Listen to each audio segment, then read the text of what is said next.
2023. gada 1. jūnijā tika uzsākta finansiāla atbalsta instruments robežu pārvaldībai un vīzu politikai, projekta izmitināšanas un uzturēšanas līdzekļu iegāde valsts robežsardzes vajadzībām realizācija.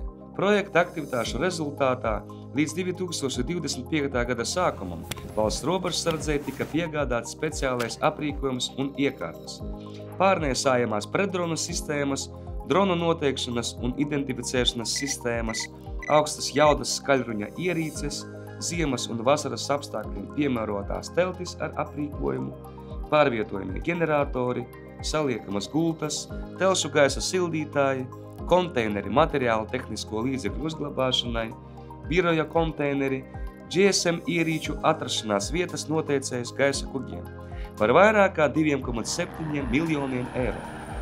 Projekta ietvaros iegādātais aprīkojums, kā arī tā lietošanai apmācīts valsts robežsardzes personāls, sniegs valsts robežsardzes kontroles un rēģēšanas spēju, ilgtspējīgas attīstības iespēju un ievērojami stiprinās valsts robežsardzes spējas organizēt elastīgus rēģēšanas pasākumus un progresīvu pieeju integrētai robežas pārvaldībai atbilstoši Eiropas Savienības prasībām.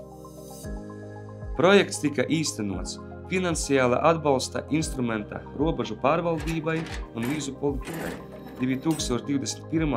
līdz 2027. gada perioda ietvaros, kura vadošā iestāde Latvijā ir Iekšlietu ministrija.